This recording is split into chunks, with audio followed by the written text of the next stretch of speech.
اس کے بارے میں کوئی علم نہیں ہے. یہی وہ بات ہے جو ڈاکٹر عارف علوی نے اپنے ٹویٹ کے ذریعے کہی. اور دوسری طرف اگر آپ دیکھیں کہ وہ لوگ ہیں جس میں بڑے نامی گرامی وکلاء شامل ہیں، سلمان اکرم راجہ صاحب ہیں، عابد زبیری صاحب ہیں، انہوں نے بنیادی طور پہ کچھ نقطے اٹھائے ہیں، اور وہ یہ کہ کیا جو نوٹیفیکیشن ہوا ہے وہ کس نے جاری کیا؟ اگر صدر مملکت نے دستخط نہیں کیے، خود کو اس سے ڈسٹنس کر لیا، کیا وہ دستخط جعلی ہیں؟ اور اگر دستخط جعلی ہیں تو پھر اس کی قانونی حیثیت کیا بنتی ہے؟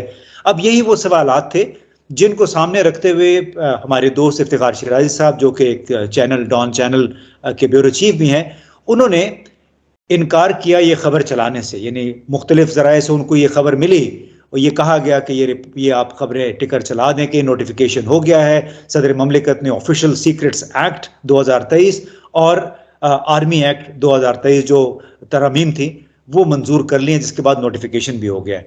تو افتخار، بہت شکریہ، آپ نے ہمارے لیے وقت نکالا. بتائیے کہ آپ نے کس بنیاد پہ یہ خبر چلانے سے انکار کیا؟ جی امتیاز صاحب، میرے خیال میں گزرے 5 برسوں میں صدر پاکستان شاید ان کا آفس میں واحد آفس ہے کہ جہاں سے اطلاعات کی فراہمی کا ایک مسلسل ایک تواتر کے ساتھ ایک فلو ہے. گویا کہ ہمیں یہ لگتا تھا کہ صدر پاکستان یہ خود چاہتے ہیں کہ ان کے آفس میں جو کچھ بھی ایکٹیویٹی ہو رہی ہے وہ میڈیا میں رپورٹ ہونی چاہیے، بڑی پراپرلی ہونی چاہیے. تو کل کا دن بڑا ایک عجیب دن تھا کہ جس میں ہم نے واٹس ایپ گروپس کو جو صدر کے آفس کے لوگوں نے، بالخصوص ان کے سیکرٹری صاحب نے، ان کے پی آر او نے بنا رکھے ہیں، بٹ ان گروپس کے اندر اس طرح کی کوئی ایکٹیویٹی نہیں ہو رہی تھی. اور معلوم ہے آپ کو کہ کل چھٹی کا دن تھا، تو میں نے لوگوں سے معذرت کے ساتھ پہلے ان کو میسج کیے، پھر ان سے میری بات ہوئی، ان سے میں نے پوچھا تو انہوں نے یہ کہا کہ چھٹی کا دن ہے، ہمیں شاید نہیں ہے کہ اس حوالے سے اگر صدر نے کچھ ایکٹیویٹی کی ہے تو عموماً، لیکن یہ بڑا شاذ و نادر ہوتا ہے کہ صدر ہمارے علم میں لائے بغیر ان چیزوں کو آگے بڑھا دیں. تو ان کی جانب سے انتظار کا کہا گیا، اور طویل انتظار تھا، رات گئے تک وہ انتظار چلتا رہا، ان کی جانب سے کوئی جواب نہ آیا. پھر اس کے بعد بطور جرنلسٹ میں نے ایک اور چیک لگایا. گویا کہ صدر کی جانب سے جب ایسے بلز واپس جاتے ہیں تو سب سے پہلے قومی اسمبلی سینٹ کے سیکریٹریٹ پہ جاتے ہیں. تو پھر میں نے ان کے سیکرٹری سے بھی پوچھا کہ کیا آپ کے پاس کوئی ایسے بلز آئے ہیں کہ جو صدر نے دستخط کر دیے ہوں؟ تو ان کی جانب سے بھی لا علمی کا اظہار کیا گیا.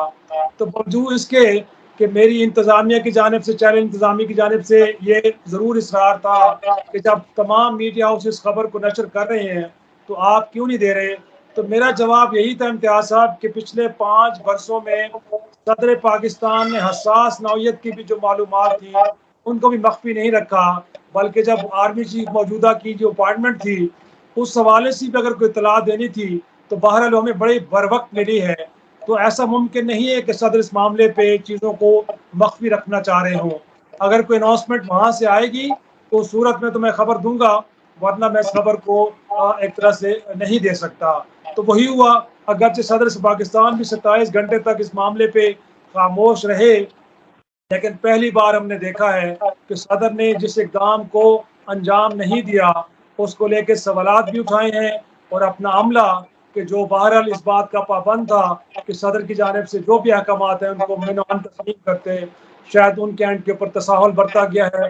وہ دانستہ ہے یا غیر دانستہ، میرا خیال میں اس حوالے سے اب جو تحقیقات کی بات ہو رہی ہے، کچھ میری بھی آئینی ماہرین سے گفتگو ہوئی ہے، اور ان کا خیال یہ ہے کہ اگر حکومت وقت یہ کلیم کر رہی ہے کہ صدر نے دستخط کر دیے ہیں تو اس وقت اس کو منظر عام پہ آ جانے چاہیے ان دستخطوں کے ساتھ بل کو، اور اگر نہیں تو پھر لامحالہ طور پہ اس معاملے پہ تحقیقات تقاضا کر رہی ہیں اس بات کا، اور جو بھی اس کا مرتکب ہے اس کو منظر عام پہ بھی آنا چاہیے اور پھر سزا بھی ہونی چاہیے.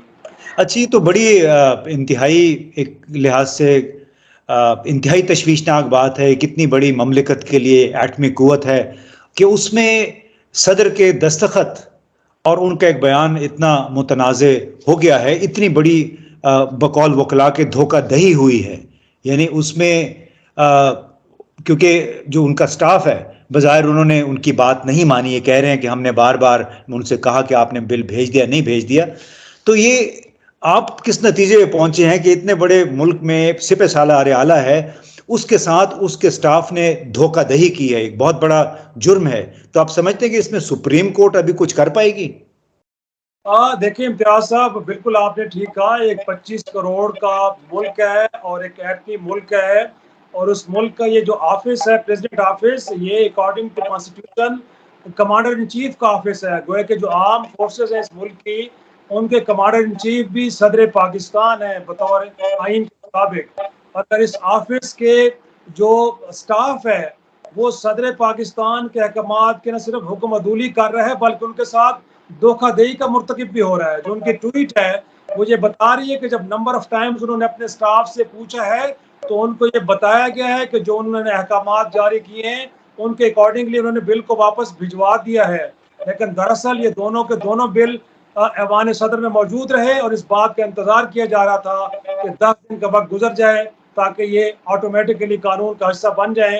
اگرچہ اس کے اوپر بھی کنٹروورسی ہے کہ پہلی بار اگر 10 دن گزر جائیں تو ہرگز قانون نہیں بنتا کوئی بھی قانون، بلکہ جو دوسری دفعہ 10 دن کا وقت ہوتا ہے تو گویا کہ اگر صدر کے اعتراضات کو نہیں سنا جاتا اور پارلیمان دوبارہ بھجواتی ہے تو اس صورت میں صدر کے دستخط کرنے یا نہ کرنے سے کوئی فرق نہیں پڑتا اور کوئی بھی قانون یا ایکٹ قانون بن جاتا ہے.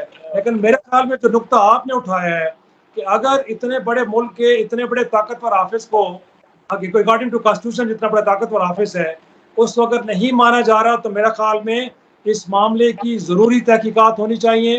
اور اگر صدر صاحب یہ کلیم کر رہے ہیں کہ ان کے واضح احکامات ہدایات ان کی ول کو اگنور کیا گیا ہے تو مجھے لگتا ہے امتیاز صاحب کہ یہاں پہ چیزوں کو دانستہ طور پہ ایک طرح سے اگنور کیا گیا ہے.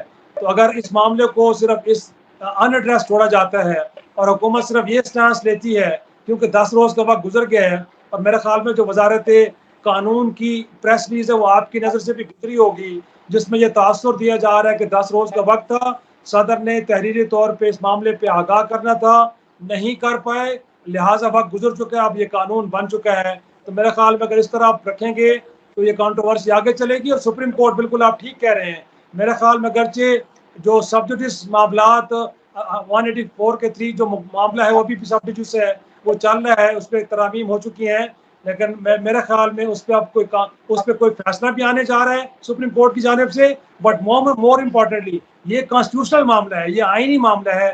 اس معاملے پہ عدالتوں کو زیادہ انتظار نہیں کرنا چاہیے کہ کوئی درخواست لے کے آئیے، اس معاملے کو خود ٹیک اپ کر سکتی ہیں عدالتیں. جی، اس میں تو بالکل سیدھی سی بات ہے کہ اس میں جو 10 دن مہلت کی بات ہے کہ صدر اپنے اعتراضات یا تحفظات بیان کر کے وہ مشترکہ اجلاس جو ہوتا ہے پارلیمنٹ کا وہاں بھیجتے ہیں. وہاں پہ اگر مشترکہ اجلاس کے بعد بل واپس چلا جاتا ہے تو پھر 10 دن کے اندر وہ خود بخود منظور سمجھا جاتا ہے. تو ایک بہت بڑا لگتا ہے کہ فراڈ ہوا ہے. اگر حالات ایسے ہی ہیں تو اب اللہ کرے کہ یہ ملک اس بحران سے باہر نکل سکے. لیکن بہت بہت شکریہ آپ کے وقت کا. افتخار. تو دوستو، آپ نے بات سنی افتخار شیرازی صاحب کی کہ انہیں یقین نہیں تھا کہ نوٹیفیکیشن واقعتاً صدر مملکت کے دفتر سے ہوا ہے، جس کی وجہ سے ڈان ٹی وی چینل نے یہ خبر کل نہیں چلائی. اب اس کے ساتھ ساتھ بہت سارے لوگوں نے سوال اٹھایا. عمر وڑائچ صاحب ہیں، ایک سابقہ صحافی ہیں، ایک ہیومن رائٹس کی آرگنائزیشن کے ساتھ بھی کام کرتے رہے ہیں. انہوں نے بھی سوال اٹھایا کہ کیا واقعتاً یہ نوٹیفیکیشن صدر کے دستخطوں سے جاری ہوا ہے. ایک ایسی صورتحال میں، یہ عمر وڑائچ صاحب کا ٹویٹ ہے، ایک ایسی صورتحال میں جس میں سپریم کورٹ، صدر پارلیمنٹ اور آئین کو منظم انداز میں بے اختیار بنایا جا رہا ہے.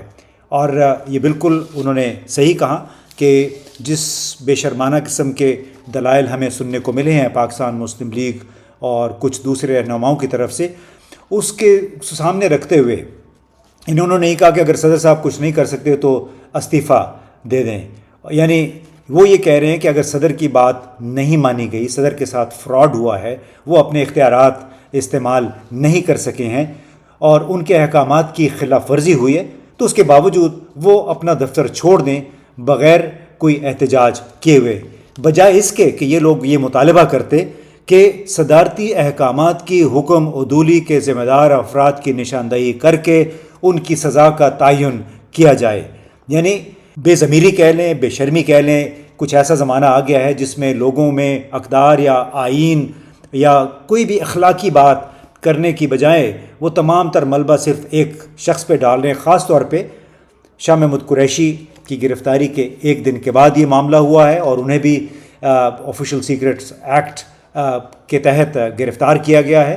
حالانکہ اس میں عمران خان کا بھی نام شامل ہے، سابق جو وزیر اعظم تھے، تو ان دونوں کو سائفر گم ہونے کے الزام میں گرفتار کیا گیا، حالانکہ وہ کیبل جو ہمارے امریکہ میں سفیر ڈاکٹر اسد مجید نے بھیجا تھا، وہ اپنی اصل حالت میں دفتر خارجہ میں ابھی بھی موجود ہے، اس کی کاپیاں بھی موجود ہیں، اور جو کاپیاں باہر جاتی ہیں، چاہے وہ GHQ میں یا صدر مملکت یا سپریم کورٹ میں بھی جو کاپی گئی ہے، وہ اس کی ایک مختصر ایک خلاصہ ہوتا ہے جو اصل کیبل کا۔ لیکن شاہ محمود قریشی کی گرفتاری ہو گئی، جس کے بعد اب صدر مملکت نے اپنی خاموشی توڑی اور ٹویٹ کے ذریعے، سوشل میڈیا کے ذریعے اپنا احتجاج ایک لحاظ سے ریکارڈ کروایا۔